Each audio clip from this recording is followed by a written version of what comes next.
बात उन दिनों की है जब मैं कॉलेज का स्टूडेंट था।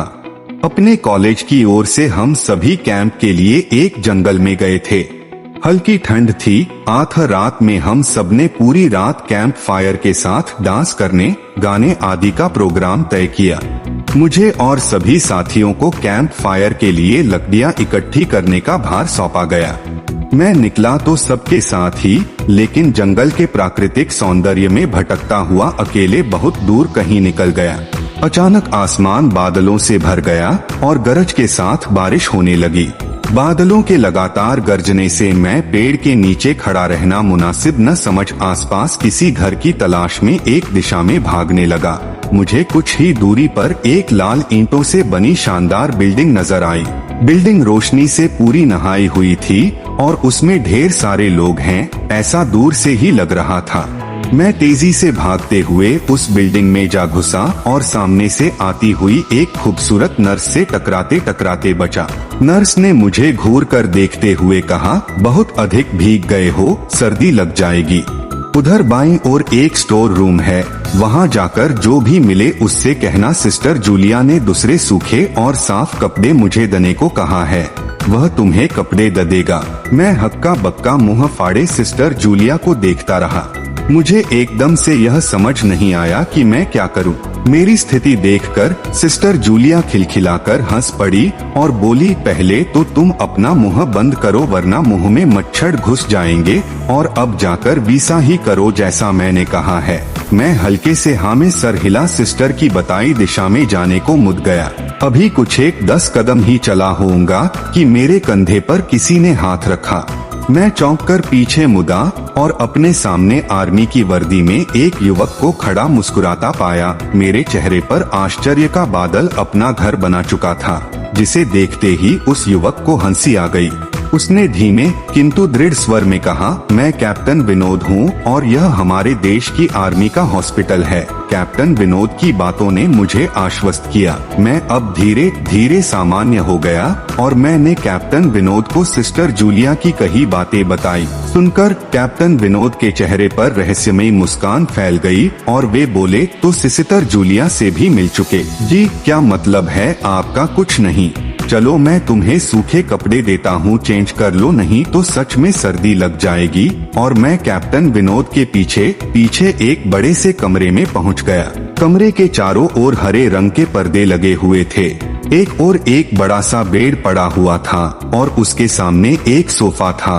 बीच में एक टेबल था जिस पर 2 ग्लास, एक बड़ी बोतल ब्रांडी की और 1 या 2 पत्रिकाएं पड़ी हुई थीं। कमरे के एक कोने में एक बड़ी सी अलमारी थी, जिसमें से कैप्टन विनोद ने एक आसमानी रंग का कुर्ता पायजामा निकालकर मुझे दिया और कमरे से लगे बाथरूम की ओर इशारा किया। मैं बाथरूम से कपड़े चेंज कर जैसे ही निकलने लगा, मेरी नजर बाथरूम की एक दीवार पर पड़ी। वह खून के छींटों से भारी हुई थी। यह देखकर मैं घबरा गया और जल्दी से बाहर निकलने को मुड़ा कि बाथरूम में लगे आईने में खुद को ही देखकर चौंक गया। आईने में मेरा पूरा शरीर तो नजर आ रहा था, लेकिन मेरे शरीर पर से मेरा सर गायब था। अब मुझे डर लगने लगा और मैं हड़बड़ाकर बाथरूम से निकल गया। मुझे इस तरह बाहर निकलते देख कैप्टन विनोद ने हंसकर पूछा, क्या हुआ? अरे हाँ, तुमने तो अब तक मुझे अपना नाम ही नहीं बताया। कहाँ जाओगे? बाहर बहुत तेज बारिश हो रही है। लेकिन तुम जाना क्यों चाहने लगे अचानक, यह मैं समझ नहीं पा रहा हूँ। कैप्टन विनोद, आपकी बाथरूम की एक दीवार पूरी खून के छींटों से भरी हुई है और आपके बाथरूम में लगा आईना भी कुछ अजीब सा है।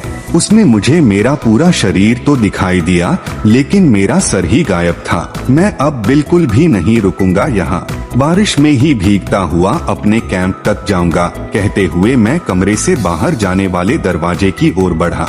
रुको, तभी कैप्टन विनोद की कड़कती आवाज गूंजी, तो तुमने सब कुछ देख ही लिया? जी, क्या मतलब है आपका? मेरी आवाज में डर भर गया था। मतलब चाहे जो हो, तुम तब तक यहाँ से नहीं जा सकते जब तक मैं तुम्हें कुछ बता न दूं। क्या बताना चाहते हैं आप? जो आज तक कोई न जान सका, जो आज तक कोई न जान सका, वह मैं जानकर क्या करूँगा?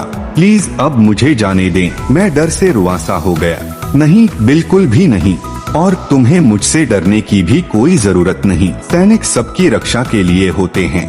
मैं भी तुम्हारी सुरक्षा ही कर रहा हूँ। कैप्टन विनोद के स्वर में कोमलता थी। आओ मेरे साथ इस सोफे पर बैठ जाओ, मैं तुम्हें एक कहानी सुनाता हूँ। कहानी खत्म होते ही मैं तुम्हें तुम्हारे कैंप तक जीप से छोड़ आऊंगा। वैसे भी तुम अपने साथियों से काफी आगे निकल आए हो, वहाँ तक तुम अब चलते हुए शायद पहुँच न पाओ। कैप्टन विनोद के स्वर में जाने कैसी आश्वस्ति थी। मैं जाकर उनके बगल में बैठ गया। कैप्टन विनोद ने कहना शुरू किया, दुश्मनों ने धोखे से हमारे अस्पताल को अपना निशाना बनाया। दुश्मन देश के 2 सैनिक हमारे सैनिक के वेश में एक हमारे ही घायल सैनिक को लेकर आए। वह घायल था और हमारे देश की सेना ने उसे बहुत ढूंढा लेकिन नहीं मिला था। शायद साजिश के तहत उसे घायल होते ही घुसपैठियों ने कहीं छुपा दिया था। अचानक अपने खोए सैनिक को अपने हॉस्पिटल में पा सभी खुश हो गए और बिना अधिक पड़ताल किए हॉस्पिटल के गेस्ट रूम में घायल को लेकर आने वाले छद्म वेशधारियों को ठहरने की इजाजत दे दी गई।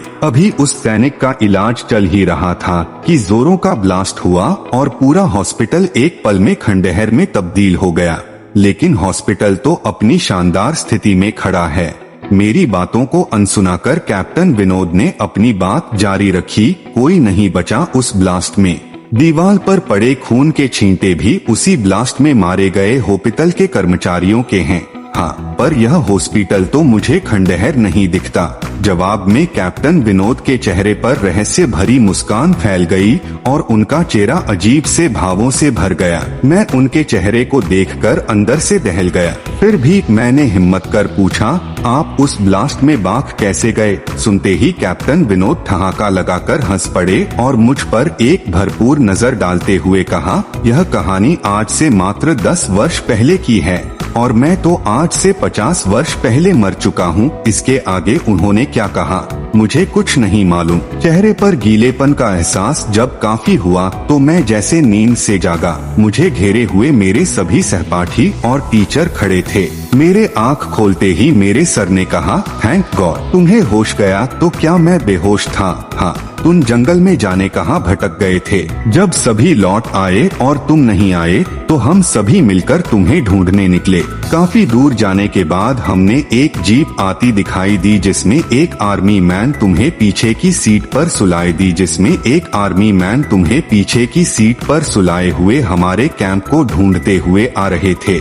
उन्होंने हम सबको भी अपनी जीप पर बिठाया और कैंप तक ले छोड़ा। हमने उन्हें काफी रोकने की कोशिश की लेकिन वे यह कहते हुए चले गए, अभी नहीं रुक सकता, एक जरूरी काम है। जब हमने तुम्हारे बेहोश जाने और उन तक तुम्हारे पहुंचने के बारे में पूछा तो बोले सोमेश ही बताएगा और जो भी बताएगा वह सब अक्षरशः सच होगा। सबकी उत्सुक निगाहें अपनी ओर लगी देख मैंने धीमे स्वर में पूछा, प्लस क्या उनका नाम कैप्टन विनोद था? सर ने हाँ में सर हिलाया। मैंने सबको उधर चलने को कहा जिधर से सबने जीप आती देखी थी। पहले तो सर तैयार नहीं हुए लेकिन मेरे बहुत कहने पर वे राजी हो गए। सुबह होते ही हम उधर की ओर गए। मैं उस जगह पर पहुंचकर गहरे आश्चर्य में डूब गया।